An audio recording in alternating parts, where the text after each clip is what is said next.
Bismillahirrahmanirrahim. Alhamdulillah. Allahumma sholli ala Muhammad.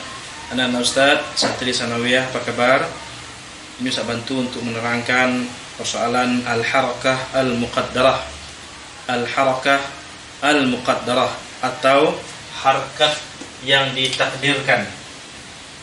Maksudnya tidak lahir dalam bentuk tertulis, dia tersimpan, disembunyikan. Kalau bahasa guru-guru kita, disembunyikan atau harakat yang ditakdirkan. Contohnya ini, wajadtu kitabi. Sebelum huruf ya ada harakat kasrah. Kita tidak melihat bunyinya ini. Ada Musa, ada Isa, ada hadzal qadhi, ada huruf ya di belakang. Ini ada seperti huruf ya. Ini huruf ya. Ya, coba lihat perbedaannya. Wajadtu kitabi. Kitabi menjadi maf'ulun bih. Kalau tidak ada ya-nya disebut tanpa dikaitkan atau disambung atau diidofatkan kepada ya mutakallim. Ini disebut ya mutakallim. Melazimkan sebelumnya berharakat kasrah.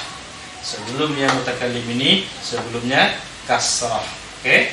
Nah, lalu ketika anak Ustaz coba mengirab, jangan disebut nanti tandanya kasrah di sini ya. Ini ya mutakallim. Posisinya kan maf'ul bih nih. Maf'ul bih itu harus mansub. Wa alamatu nasbihi fathah. Kitab ini kan isim mufrad.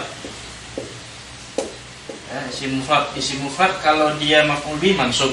Tanda nasab pada isim mufrad adalah fathah. Di mana fathahnya tersembunyi di atas ya. Nah, seolah-olah dikatakan wajadtu kitabiyah. Seolah-olah seperti itu. Ini harakatnya ditakdirkan, disembunyikan di atas huruf ya. Ini kalau dia posisinya maf'ul bih. Kita coba posisi sebagai marfu'. Hadza kitabi sebagai khabar. Khabar kan harus marfu'. Hukum marfu' pada isim mufrad adalah dhammah. Tandanya di mana letak dhammahnya? Di atas ya. Ditakdirkan. Namanya harakat muqaddarah. Apa namanya? Harakat muqaddarah.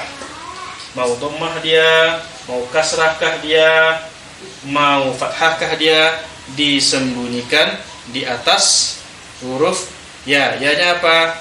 Ya mutakallim. Oke? Berikutnya kita lihat Musa, Isa, Nabi Allah Musa, Isa. Mau menjadi khabar hadza Musa atau menjadi maf'ul bih ra'aitu Musa atau menjadi majrur marartu bi Musa, ra'aitu Isa, hadza Isa, marartu bi Isa. Tidak boleh dirubah menjadi hadza Musau atau ra'aitu Musaya atau marartu bi Musai. Tidak boleh, selamanya harus Musa. Karena ini sesungguhnya adalah alif. Alif yang berumah ya. Nah, isim-isim ini disebut dengan isim maqsur.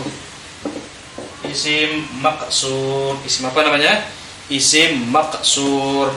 Isim maqsur ini adalah isim yang akhirnya alif berumah ya. Apa tandanya di alif? Sebelumnya fathah dulu. Musa, Isa ada alif. Bukti alif kedua tidak ada titik. Ini tidak ada pakai titik. Kemudian sebelumnya ada fathah menandakan ini adalah isim maqsur. Alifnya alif lazimah. Selamanya harus alif di sini.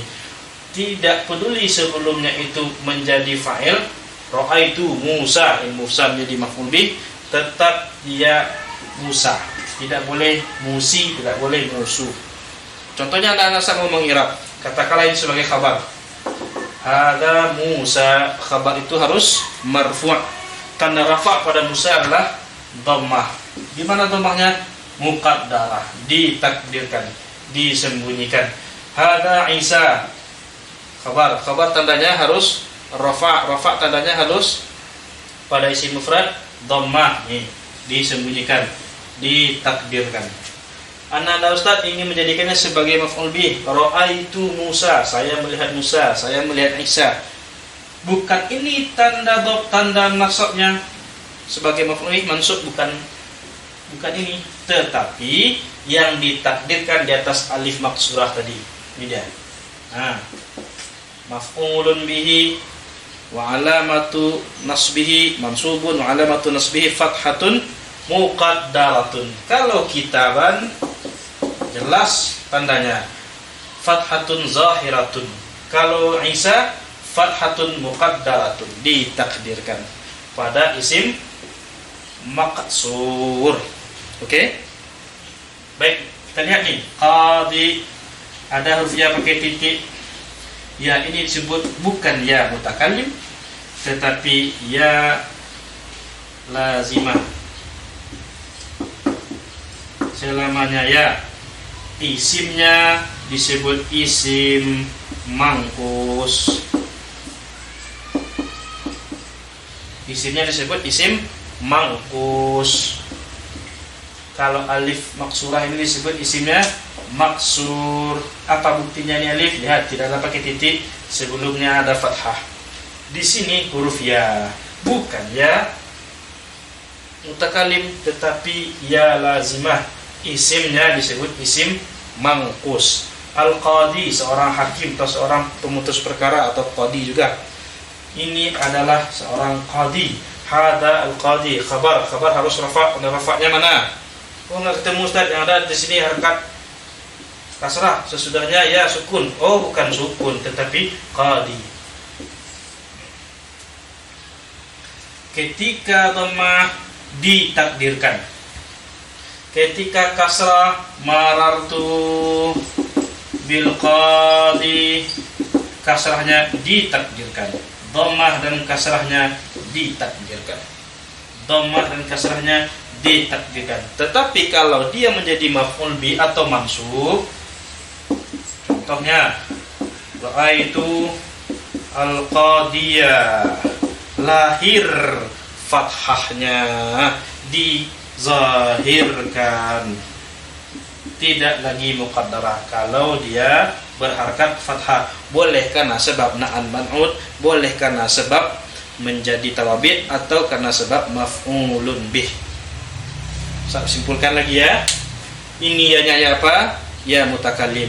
Dimasuki oleh sebelumnya isim mufrad. Mana tandanya? Tandanya kalau dia rafa muqaddarah, kalau dia nasab fathah muqaddarah, kalau dia majrur kasrah muqaddarah. Bukan di ini yang menjadi tanda kasrahnya, tanda jarnya, tetapi yang terletak pada huruf ya itu. Ya-nya disebut dengan ya mutakallim, yang menunjukkan saya. Kitabi, buku saya. Wajadtu kitabi, saya dapati buku saya. Kitabi menjadi maf'ulun bih. Maf'ulun bih itu hukumnya harus mansub. Apa tanda nasabnya? Fathah. Di mana? Muqaddarah, di atasnya itu. Oke? Musa, Isa, ujungnya adalah alif. Bukti alif tidak pakai titik, sebelumnya fathah. Alifnya disebut apa? Alif maqsurah. Mau dhammah ujungnya, mau fathah ujungnya, mau kasrah ujungnya, tetap ditakdirkan karena sebab menjadi rafa dia dhammah, atau sebab karena menjadi mansub dia fathah, atau sebab karena majrur dia kasrah. Harus ditakdirkan.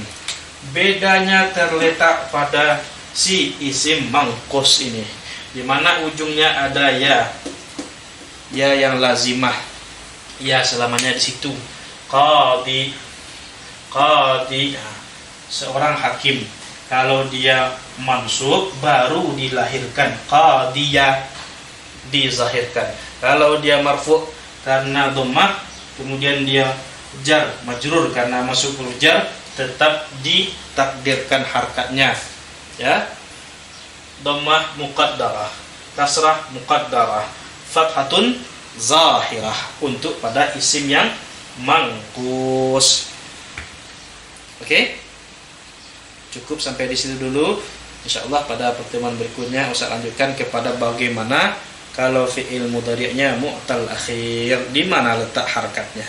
Fi'il mudhari' itu mu'rab, mungkin keadaannya marfu', mungkin keadaannya mansub, tidak mungkin keadaannya majrur.